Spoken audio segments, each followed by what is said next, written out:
आपल्या चॅनलवर सगळ्यांचं मनापासून स्वागत आहे. तर श्रावण महिन्याला सुरुवात झालेली आहे आणि श्रावण महिना हा अत्यंत पवित्र महिना आहे.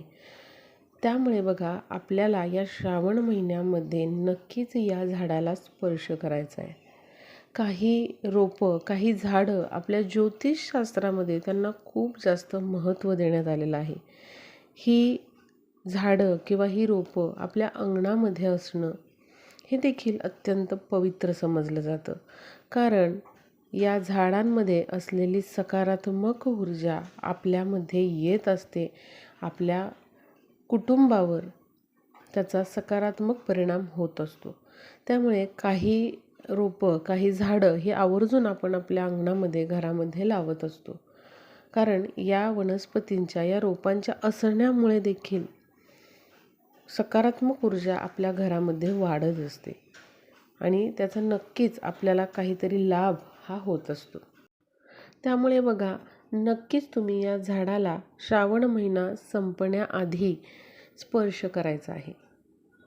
श्रावण महिन्यामध्ये जर आपण या झाडाला स्पर्श केला तर नक्कीच आपल्यामधली नकारात्मक ऊर्जा दूर होते. त्याचबरोबर आपली अडलेली कामे देखील पूर्ण होतात. आपल्याला लागलेले दोष जे आहेत तर ते देखील पूर्णपणे दूर होतात आणि आपल्या कुटुंबाची, आपल्या मुलांची चांगल्या प्रकारे प्रगती होऊ शकते. त्यामुळे या पवित्र अशा श्रावण महिन्यामध्ये आपल्याला नक्कीच या झाडाला स्पर्श करायचा आहे. आता कोणतं हे झाड आहे हे मी तुम्हाला सांगणार आहे. त्यापूर्वी बघा श्रावण महिन्यामध्ये काही गोष्टी नक्की तुम्ही करायच्या आहेत.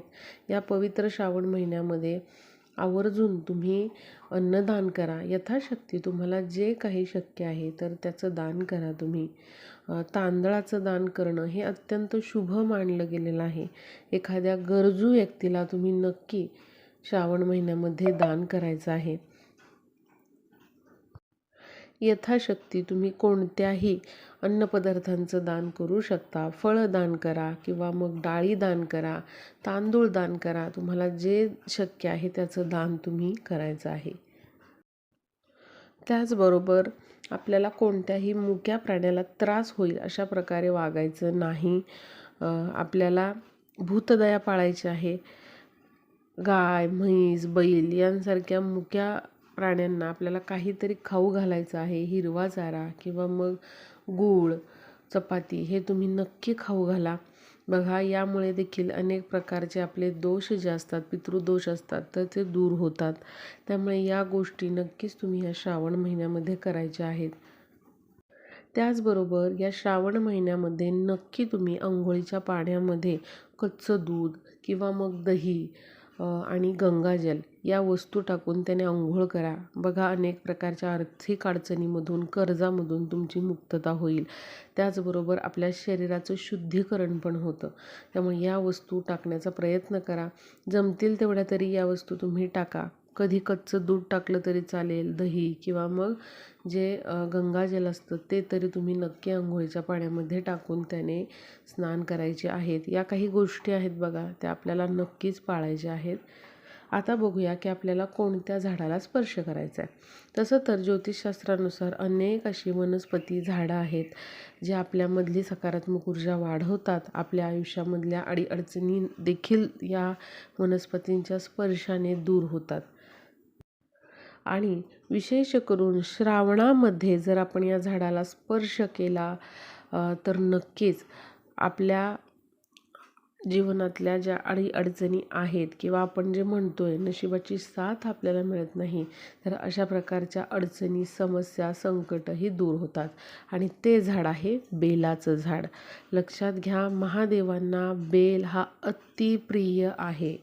त्यामुळे न विसरता तुम्ही या श्रावण महिन्यामध्ये एकदा तरी बेलाचं झाड जिथे कुठे तुमच्या गावामध्ये किंवा शहरामध्ये जिथे कुठे असेल तर तिथे तुम्ही जा आणि बेलाच्या झाडाचं आपल्याला दर्शन घ्यायचं आहे. आता मी तुम्हाला एक गोष्ट सांगणार आहे. तिथे जाऊन तुम्हाला अवश्य ते काम या श्रावण महिन्यामध्ये करायचं आहे. पण न विसरता जिथे कुठे बेलाचं झाड आहे तिथे तुम्ही नक्की जाण्याचा प्रयत्न करा. बेल महादेवांना अतिप्रिय आहे. त्यामुळे बेलाच्या झाडाचं दर्शन घेणं म्हणजेच साक्षात आपण महादेवांना प्रसन्न करून घेणं यासारखं आहे. त्यामुळे बघा, बाकी तुम्हाला काहीही करणं शक्य नाही आहे. श्रावण महिन्यामधला उपवास करणं शक्य नाही आहे, श्रावणी सोमवारचा किंवा इतर कोणतेही उपवास, कोणताच उपाय तुम्हाला करणं शक्य नाही आहे. पण नक्की तुम्ही अशा प्रकारे या श्रावण महिन्यामध्ये बेलाच्या झाडाचं दर्शन घ्या आणि या बेलाच्या झाडाला आपल्याला स्पर्श करायचा आहे. आता मी तुम्हाला सांगते कशा प्रकारे आपल्याला तिथे जाऊन एक काम करायचे. तर बेल जिथे आहे बेलाचं झाड तिथे तुम्ही अवश्य जा. तिथे गेल्यानंतर आपल्याला बेलाच्या झाडाला स्पर्श करायचा आहे आपल्या उजव्या हाताने आणि ओम नमः शिवाय, ओम नमः शिवाय या मंत्राचा तुम्हाला 11 वेळा जप करायचा आहे. तुमचं जे मस्तक आहे, कपाळ आहे, ते तुम्हाला त्या झाडाला स्पर्श करायचं आहे आणि ज्या काही तुमच्या अडचणी, समस्या आहेत त्या तुम्हाला त्यांचं स्मरण करून महादेवांचं स्मरण करायचं आहे आणि ही अडचण माझ्या आयुष्यातून दूर करा असे तुम्हाला महादेवांना प्रार्थना करायची आहे. आणि त्यानंतर बेलाच्या झाडाला तुम्हाला 11 प्रदक्षिणा मारायच्यात. हे आधी तुम्हाला करायचं आहे. आता बघा, तिथे बेलाच्या झाडाखाली जी माती असते तिथेच तुम्हाला अगदी छोटंसं शिवलिंग तयार करायचं आहे. अगदी खूप तुम्ही मोठं तयार करा असं नाही, अगदी छोटंसं शिवलिंग तुम्ही तयार करायचं आहे. तुम्हाला जसं जमतंय तसं तुम्ही तयार करा, तिथल्याच मातीने तयार करायचं. त्यानंतर बघा, अगदी आपण घरातून नेलेलं छोट्याशा बॉटलमध्ये तुम्ही आपल्या घरातून पाणी न्या आणि अगदी तुम्ही थोडेसे थेंब जे आहेत पाण्याचे शिवलिंगावर तिथे सोडायचे आहेत. शक्य असेल तर कच्चं दूध पण न्यायला विसरू नका आणि कच्चं दूध देखील आपल्याला तिथे शिवलिंगावर अगदी थोडेसे थेंब हे सोडायचे. ओम नमः शिवाय या मंत्राचा जप मात्र करायला विसरू नका. त्यानंतर बघा, शिवलिंगाला बेलपत्र अर्पण करा. बेलपत्र अर्पण केल्यानंतर थोडेसे तांदूळ अर्पण करायचे आहेत. पांढरी फुलं असतील तर ती तुम्ही अर्पण करा. बघा, हे सगळं साहित्य जे आहे तुम्हाला जे शक्य आहे ते नेण्याचा प्रयत्न करा तुम्ही आणि हे तुम्ही अर्पण करा. तिथे बसून तुम्ही महादेवांचं स्मरण करा. ओम नमः शिवाय या मंत्राचा जप करा आणि तुमची काही इच्छा असेल तर ती तुम्ही महादेवांना तिथे सांगायची आहे. हे करण्याआधी तुम्ही एक छोटासा दिवा तिथे लावा.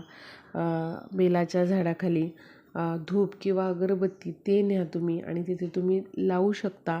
आणि त्यानंतर अशा प्रकारे छोटंसं शिवलिंग आपल्याला मातीचं तिथं तयार करायचं आहे. हे सगळं आपल्याला अर्पण करायचं आहे. काही वेळ तिथे तुम्हाला बसायचं आहे आणि बघा, त्यानंतर तुम्हाला काय करायचं आहे, ते जे तयार केलेलं शिवलिंग आहे तर ते पुन्हा आपल्याला काय करायचं आहे, पाणी टाकायचं आहे आणि मातीमध्ये मिक्स करायचं आहे. तुम्ही एक 10-15 मिनिटांनी तुमचं नामस्मरण झाल्यानंतर पाणी टाकायचं आहे आणि ते शिवलिंग जे आहे तयार केलेलं आपण, तर ते आपल्याला पुन्हा तिथल्या मातीत मिक्स करायचं आहे आणि त्यानंतर तुम्हाला घरी निघून यायचं आहे. तर नक्कीच तुम्ही हा उपाय करा. बघा, अशा प्रकारे बेलाच्या झाडाखाली जर तुम्ही तिथल्याच मातीचं शिवलिंग जर तयार केलं आणि तुमच्या मनातील इच्छा जर तुम्ही महादेवांना सांगितली तर बघा, आपली इच्छापूर्ती होण्यासाठी अनेक मार्ग जे आहेत तर आपल्याला खुले होतात. त्याचबरोबर आपल्या आयुष्यातल्या अडचणी, संकट, कामातली विघ्न, कामातले अडथळे, रखडलेली कामे ही सगळी पूर्ण होतात आणि बघा, अनेक प्रकारच्या विघ्नातून आपली सुटका होते आणि शंभू शंकरांचा शुभ आशीर्वाद आपल्या संपूर्ण कुटुंबावर राहतो. त्यामुळे नक्की हे काम करा. बेलाच्या झाडाला स्पर्श करा आणि बघा, जमल्यास असं शिवलिंग जे आहे मातीचं तिथेच तुम्ही बेलाच्या झाडाखाली तयार करा. भले तुम्ही उपवास नाही केलेला, कोणती उपाय किंवा कोणती गोष्ट तुम्हाला श्रावण महिन्यातली जमलेली नाही, पण जर तुम्ही अशा प्रकारे हे काम केलं, बेलाच्या झाडाला स्पर्श केला आणि तिथल्याच मातीने जर असं शिवलिंग बनवून जर तुम्ही तिथे पूजन केलं तर बघा, याचं अनेक पटीने शुभफळ हे आपल्याला प्राप्त होतं आणि अनेक प्रकारच्या अडचणीतून आपली सुटका होते आणि शंकराचा शुभ आशीर्वाद आपल्याला प्राप्त होतो. त्यामुळे नक्की अशा प्रकारे तुम्ही हे काम करायचं आहे. आता हा उपाय कधी करू शकता? शक्य असेल तर श्रावणातल्या सोमवारी करण्याचा प्रयत्न करा किंवा त्या दिवशी नाही शक्य तर पूर्ण श्रावण महिन्यामध्ये कोणत्याही दिवशी तुम्ही हा नक्कीच करू शकता. व्हिडिओला जास्तीत जास्त शेअर करा म्हणजे सर्वांना हा उपाय श्रावणामध्ये करता येईल.